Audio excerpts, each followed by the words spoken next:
देख रहे हैं जेटीवी न्यूज और मैं हूं आपके साथ आयुषी सिंह। आइए रुक करते हैं जेटीवी न्यूज पर देश प्रदेश की तमाम ताजा खबरों पर।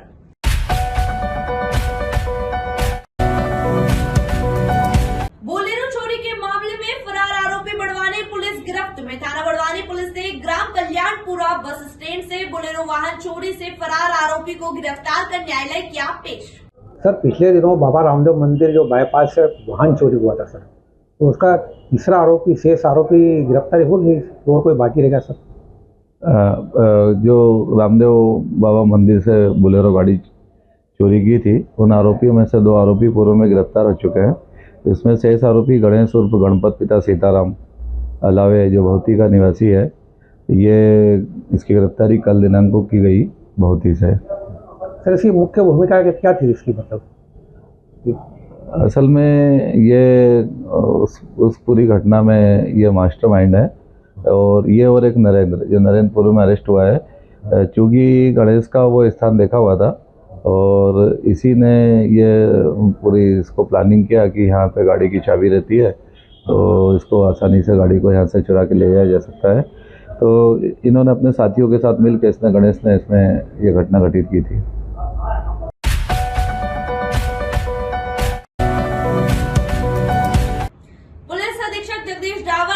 नवाचार। पुलिस अधीक्षक ने शासकीय कन्या महाविद्यालय के स्वामी विवेकानंद कैरियर सेल में बालिकाओं को जागरूक कर साइबर डीएसपी साहब, सुनैया साहब, भास्कर, कोतवाली टीआई, कुशवाहा साहब, रितेश और ऊर्जा डेस्क की दोनों अधिकारी, यहाँ पर उपस्थित प्रोफेसर गण, बहुत अच्छी बच्चियाँ यहाँ बैठी है, कॉलेज की सभी छात्राएं, मीडिया के बंधु।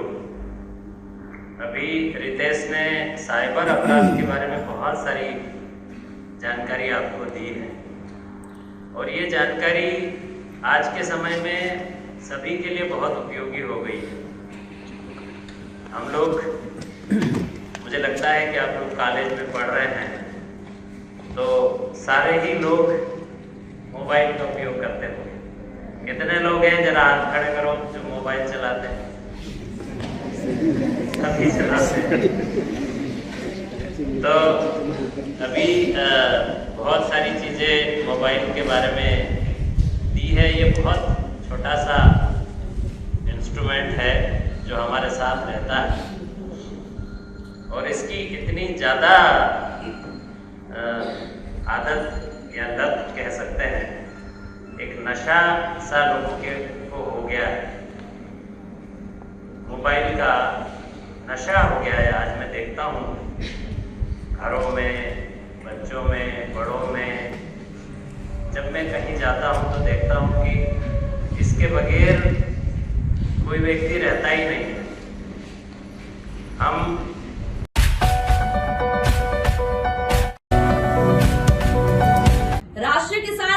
महासंघ के द्वारा अपनी विभिन्न मांगों को लेकर ठीकरे तहसील कार्यालय में नायब तहसीलदार को सौंपा गया ज्ञापन। आज किसानों की विभिन्न समस्याओं को लेकर माननीय तहसीलदार महोदय के कार्यालय में ज्ञापन देने आए हुए हैं, जिसमें सरकार से मांग ये है कि किसानों की जो गिरदावरी हो रही है उसमें बहुत विसंगति हुई है, जिससे किसानों को बहुत नुकसान हो रहा है, उसको भी दुरुस्त किया जाए। दूसरी बात यह है कि अभी सीसीआई ने लिमिट में खरीदी शुरू कर दी है निर्धारित वाहन संख्याओं में, जिससे किसान बहुत सारे वहाँ लेके जाते हैं और वापस आते हैं, इससे किसानों को बहुत नुकसान हो रहा है। सरकार इसको भी निर्धारित संख्या में खरीदी को बंद करे और पूरी तरीके से खरीदी करे ताकि किसान वहाँ से मंडी गेट से वापस ना आए।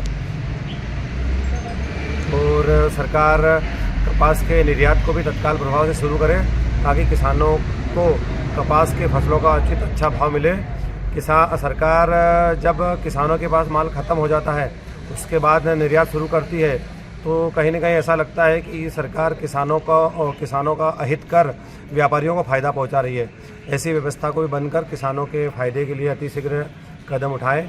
और हमारे संगठन के साथी जगदीप सिंह दल्लेवाला विगत 41 दिनों से दिल्ली में आमरण अनशन कर रहे हैं, जो कि माननीय प्रधानमंत्री महोदय ने 2014 में उन्होंने घोषणा की थी, उन्हीं को लागू करवाने के लिए अनशन कर रहे हैं। तो माननीय प्रधानमंत्री महोदय 2014 की घोषणाओं को तत्काल प्रभाव से लागू करें और डल्लेवाल जी का आमरण अनशन तोड़वाएं।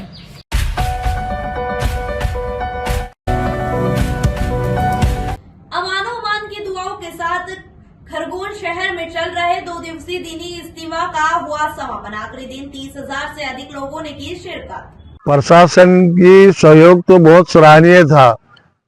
हर प्रकार से प्रशासन ने पूरा सहयोग दिया, साथ दिया। शुरू मर्तबा एक दिन कंट्रोल रूम के अंदर एसडीएम साहब, माननीय एसपी साहब, टीआई साहब हमको बुलाकर 1 घंटे हमसे चर्चा की और हमसे सारी बातें पूछी और हमसे कहा कि भाई आप लोगों को किसी भी तरह की कोई परेशानी हो आप बताइए, हम आपका साथ देने के लिए और आपके आयोजन को कामयाब करने के लिए पूरा साथ देंगे। हम इस बात से बहुत खुश हुए। फिर दूसरे दिन फिर हमें बुलाया गया तो हमने पूछा भाई दूसरे दिन अब क्या जरूरत है, तो उन लोगों ने कहा कि कलेक्टर साहब भी आपसे मिलना चाहते हैं और आपसे कुछ चर्चा करना चाहते हैं। दूसरे दिन कलेक्टर साहब ने सारी बातों के ऊपर बहुत बारीकी से हमसे प्रश्न किए और हमने तमाम प्रश्नों के उनको संतोषजनक उत्तर दिए। इसके बावजूद भी ट्रैफिक के बारे में उनके कुछ सुझाव थे, उन सुझावों को हमने स्वीकार किया और आने वाली तमाम ट्रैफिक को माननीय कलेक्टर साहब के आदेश अनुसार हमने उन्हीं मार्गों से निकाला, जिसके कारण हमने ये बात देखी कि शहर के अंदर ट्रैफिक को कोई बाधा नहीं हुई और लोग सुविधा और शांति के साथ में अपने अपने मकाम और मंजिल के ऊपर आ जा रहे थे। कोई असुविधा नहीं पैदा हुई। चलिए, आपने व्यवस्था की कि अलग अलग ये यहाँ से वहां तक ट्रैफिक के लिए हमने 200 नौजवानों को इकट्ठा किया था, जो आने जाने वाले 2 व्हीलर 4 व्हीलर और पैदल चलने वालों को मार्गदर्शन दे रहे थे और रास्ते के अंदर सहूलत पहुंचा रहे थे। हम पूरा हर बात का ख्याल रखते हुए हर आदमी को पूरी सहूलत देने की हमने ठान रखी थी और उसको हम अंजाम भी अच्छे तरह से दे रहे हैं। ये बाहर के आने वाले लोगों के लिए कुछ अलग से ट्रैफिक की व्यवस्था की है? हाँ, ये बाहर से आने वालों के लिए पूरे को ये गायत्री रोड के ऊपर से ना बुलाते हुए सनाद रोड वालों को 2 मील पहले बलवाड़ी के वहां से जो अंदर की तरफ बुलाकर और फिर इधर से खेतों के इधर से रास्ता प्रशासन ने बताया उधर से निकाल कर पार्किंग के अंदर रखा और शहर की जो आने वाली जो है गतिविधि के अंदर एक ढेले की भी बाधा नहीं आई। क्या नाम है? मोहम्मद इब्राहिम पठान।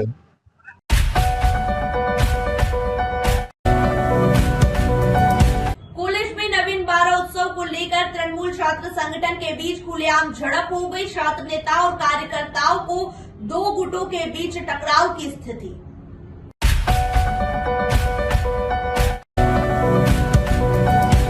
मुख्यमंत्री जन कल्याण अभियान के तहत शिविर का हुआ आयोजन। मल्हारगढ़ तहसील की ग्राम पंचायत सूठोड़ में मुख्यमंत्री जन कल्याण अभियान अंतर्गत शिविर का आयोजन किया गया। शुभारंभ अवसर पर वरिष्ठ भाजपा नेता रामेश्वर गहलोत, पूर्व युवा मोर्चा मंडल अध्यक्ष समरथ गहलोत, सरपंच प्रतिनिधि कारूलाल पाटीदार विशेष रूप से उपस्थित रहे। आज ये शिविर आयोजित किया जा रहा है, कितनी योजनाओं का लाभ यहाँ हितग्राहियों को दिया जाएगा? आज मुख्यमंत्री जन सेवा शिविर के माध्यम से लगभग शासन की जो पंचायत राज एवं जो लगभग 34 विभाग की सेवाएं कि यहाँ पर आज आवेदन लिए जा रहे हैं। हमारे पंचायत क्षेत्र के जो भी ग्रामवासियों की जो भी समस्या है वो यहाँ पर आ रहे हैं और उनके आवेदन लिए जा रहे हैं। लगभग 49 आवेदन हमारे पास आए हैं, उनका निराकरण करने की पूरी कोशिश की जाएगी। कारूलाल पाटीदार, सरपंच प्रतिनिधि।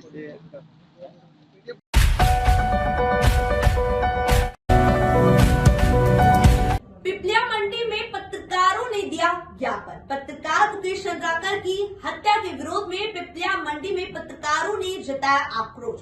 राष्ट्रपति के नाम ज्ञापन, तहसीलदार ब्रजेश मालविया को सौंपा ज्ञापन। पत्रकारों द्वारा राष्ट्रपति के नाम दिया ज्ञापन में बताया गया कि छत्तीसगढ़ के बीजापुर जिले में स्वतंत्र पत्रकार मुकेश चंद्राकर की पीडब्ल्यूडी ठेकेदार सहित 4 आरोपियों ने योजनाबद्ध तरीके से 11 नवंबर 2024 को हत्या कर शव को सेप्टिक टैंक में डाल दिया था। छत्तीसगढ़ के पत्रकार मुकेश चंद्राकर जी की हत्या ठेकेदार के लोगों ने मिलकर उनकी हत्या करी, उनको सेप्टिक टैंक में डाला, जिससे पूरे देश के पत्रकार आहत हैं और मंदसौर, नीमच, रतलाम सहित पूरे प्रदेश देश में सभी पत्रकारों ने ये मांग की है कि उन दोषियों के खिलाफ सख्त से सख्त कार्रवाई हो और भविष्य में ऐसी पुनरावृत्ति नहीं हो। इसलिए पिपलिया मंडी पत्रकार संघ ने भी माननीय राष्ट्रपति महोदय के नाम एसडीएम तहसीलदार साहब को ज्ञापन सौंपा है और मांग की है कि इस प्रकार की पुनरावृत्ति न हो और जो भी आरोपी है उनके खिलाफ सख्त से सख्त कार्रवाई हो।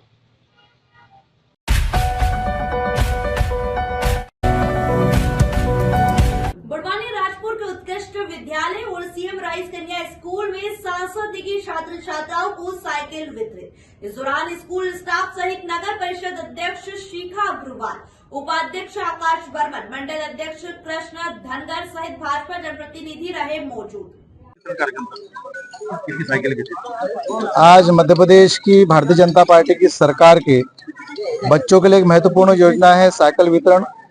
साइकिल के माध्यम से स्कूल में आना और अध्ययन करना, और उस वितरण कार्यक्रम में मैं आज आया हूँ। राजपुर में मेरे साथ भारतीय जनता पार्टी के जिला अध्यक्ष आदरणीय कमली निंगले जी, हमारे मंडल के अध्यक्ष कृष्णा भाई, नगर पालिका की हमारी अध्यक्ष भाभी जी और भारतीय जनता पार्टी के समस्त कार्यकर्ता साथी, बच्चों के पालक गण भी हैं और स्कूल के टीचर स्टाफ भी और प्यारे बच्चे भी उपस्थित हैं।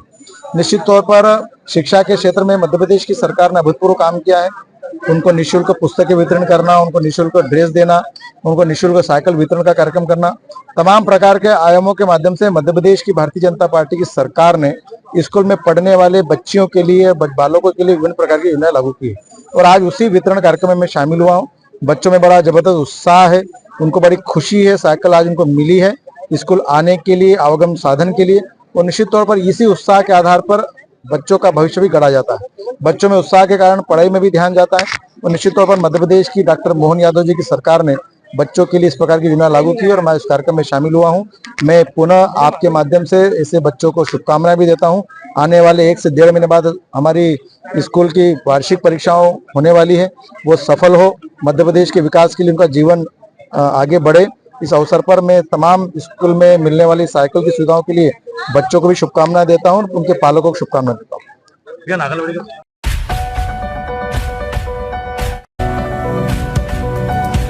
राजपुर में जनभागीदारी समिति ने महाविद्यालय की बैठक का किया बहिष्कार, लगाए प्राचार्य पर गंभीर आरोप। बैठक का बहिष्कार किया है, क्या मामला है? आज शासकीय महाविद्यालय राजपुर में जनभागीदारी समिति की बैठक का आयोजन किया गया था। उस बैठक में प्रमुख बिंदु था कि जनजातीय छात्रा को महाविद्यालय के एक कर्मचारी और स्टाफ के द्वारा अभद्रता की गई और गाली दी गई थी। इस विषय में प्राचार्य महोदय के द्वारा आज जनभागीदारी की बैठक रखी गई थी, परंतु जब यहाँ छात्रा के द्वारा आवेदन दिया गया, आवेदन देने के पश्चात 7 दिन का छात्रा के द्वारा समय दिया गया था। 7 दिन के बाद अभी 11 दिन हो गए, परंतु महाविद्यालय के प्राचार्य के द्वारा समिति का निर्माण जो किया गया था एक ऑफिशियल रूप से नहीं किया गया और समिति ने कोई रिपोर्ट नहीं बना के दी। और आज बैठक में ये विषय आया कि जिस व्यक्ति ने उनके साथ अभद्रता की थी उसके ऊपर कार्रवाई करना चाहिए। हमारा ऐसा कहना था कि हम कार्रवाई कैसे करें, समिति के द्वारा कोई रिपोर्ट बनाई नहीं गई है।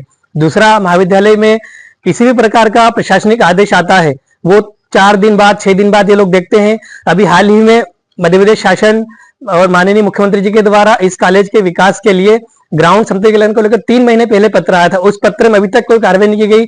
दूसरा, एनएसएस का कैंप हो या स्वामी विवेकानंद कैरियर मार्गदर्शन प्रकोष्ठ हो, किसी भी प्रकार की कोई भी गतिविधि में महाविद्यालय कोई सहयोग नहीं करता। वो चाहता है कि यहाँ जैसे काम चल रहा था वैसे ही चलता रहे। महाविद्यालय के प्राचार्य की कोई रुचि नहीं इस कॉलेज के विकास में, केवल आते हैं चले जाते हैं। दूसरा विषय था महाविद्यालय के प्राचार्य के द्वारा लगभग 3 वर्ष हो गए, अभी तक समाजशास्त्र जो उनका शंका है उसमें पढ़ाया भी नहीं गया है। हमने वो भी छोड़ दिया, फिर भी अभी तक कोई कान में जू नहीं रेंगी है। दूसरा, इस जनभागीदारी बैठक का बहिष्कार करने का कारण था कि हमारी बैठक में लगभग 2 साल से कई प्रकार के प्रस्ताव पारित हुए, पर उस प्रस्ताव को संबंधित विभाग को न भेजते हुए वो डायरी में कैद करके रख लेते हैं, अगली जब बैठक होती है उसमें ही निकालते हैं। इसलिए मैं माननीय मुख्यमंत्री जी से भी आह्वान करूंगा उस संबंध में, हमारे क्षेत्रीय सांसद, हमारे विधायक जी, सब लोगों को हम बताएंगे कि महाविद्यालय का जो स्टाफ है वो इस कॉलेज का विकास नहीं चाहता है, इसको लेकर इनके ऊपर कार्रवाई की जाए।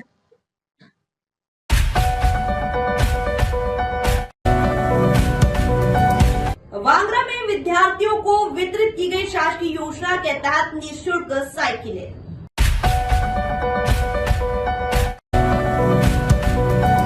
इंदौर की लसूड़िया थाना पुलिस ने पुष्पा मूवी की तर्ज पर अवैध शराब की तस्करी करने वाले गिरोह को गिरफ्तार कर 405 लीटर शराब जब्त करने में सफलता हासिल की है। पकड़े गए आरोपियों द्वारा 3 बार पुष्पा मूवी देखकर अवैध शराब को केमिकल के बीच में छिपाकर ट्रांसपोर्ट के माध्यम से गुजरात भेजी जा रही थी। सर, एक पुष्पा की तर्ज पर शराब पकड़ी है, क्या है पूरा मामला, कहाँ से पकड़ी, कितनी बार की शराब? देखिए 8 तारीख की बात है। हमको कुछ मुखबिर सूचना मिली थी कि लसूड़िया थाना क्षेत्र में जो एसआर कंपाउंड है, जहाँ पे मोस्टली इंडस्ट्रियल काम होते हैं, गोडाउन्स वगैरह हैं, वहाँ पे अवैध शराब का कारोबार चल रहा है, इस टाइप की खबर मिली थी। तो एक मेरे द्वारा टीम गठित की गई जिसने रात में दबिश करी, तो उसमें पाया गया कि एक गोडाउन है जिसके अंदर वहाँ पे 5 लोग मौजूद थे उस टाइम पे। तो उसका मेन जो सरगना है उसका नाम है राहुल जायसवाल। तो उसके द्वारा शराब की तस्करी की जा रही थी और उसका एमओ कुछ इस प्रकार था कि वो जो प्लास्टिक के कंटेनर्स होते हैं उनमें केमिकल्स के बीच में शराब की पेटियाँ जो बॉटल्स होती हैं उनको छुपा के ट्रांसपोर्ट करता था गुजरात। इसमें कुल 405 लीटर शराब जब्त की गई है और 5 आरोपी हैं जिनको अभी हिरासत में लिया गया है और फॉरवर्ड और बैकवर्ड लिंकेजेस के लिए इन्वेस्टिगेशन चल रही है। कहाँ से आया, क्या ये देखिए आजकल जो मूवीज़ चल रही है उससे कहीं ना कहीं इससे इंस्पिरेशन ली है। पुष्पा मूवी की तर्ज पर इसने अपराध किया है।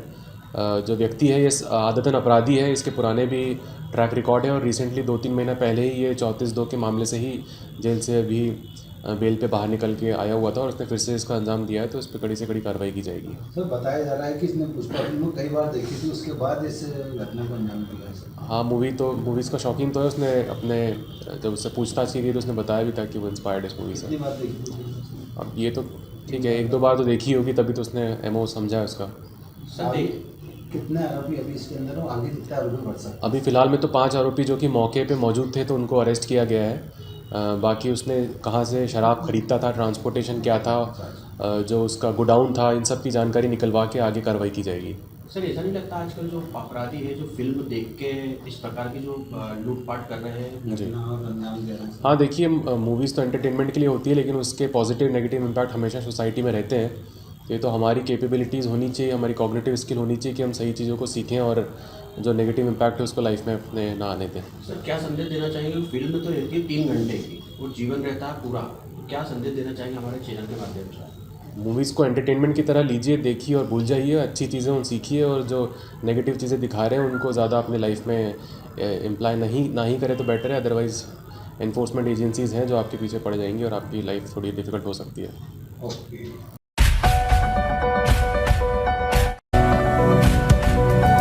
ग्राम मंडवाड़ा निवासी व्यक्ति के द्वारा अपनी जमीन पर नीम का पेड़ काटने की तहसील कार्यालय में की शिकायत। मैं दादा आपका जगदीश चंद्र गहलोत, कहाँ निवासी आप? मंडवाड़ा। आज तहसील कार्यालय आए, क्या कारण है? वो मेरे प्लाट पे मतलब खले में मतलब नीम का पौधा 125-30 साल पुराना पौधा काटा राजू पिता दीपाजी देवड़ा ने। अच्छा, उसके शिकायत करने में आया। तो आप जो पेड़ काटने की बात कर रहे हैं, कितना पुराना था ये? कम से कम 125-30 साल पहला। तो वो उक्त जमीन क्या विवादास्पद है? विवादित जमीन, विवाद उसका चल रहा था। अच्छा, कहाँ पे चल रहा है इसका? तहसील में। अच्छा, तो आज कब की घटना है ये पेड़ काटने की? ये 10 बजे 11 बजे की। आपने रोका था उनको? हाँ, रोका था। क्या बोल रहे हैं उनको रोकने? गाली गुप्ता और जान से मारने की धमकी दे रहे हैं। अच्छा, आपने तहसील में दिया आवेदन? हाँ। क्या चाहते हैं आप, क्या मांगे आपकी?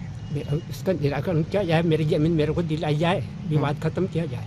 और ये हरा पेड़ काटा है उसके लिए क्या कार्रवाई चाहेंगे? उसके लिए उसको मतलब उसके शिकायत में उसको मतलब दंड दिया जाए, उसका इसकी सजा दी जाए। उसके इतना पुराना पेड़ जो काटा बिना अनुमति के, बिना सूचना के। आपको धमकियाँ भी दी गई? हाँ, धमकियाँ दी गई जान से मारने की। तहसीलदार को आवेदन दिया है? हाँ।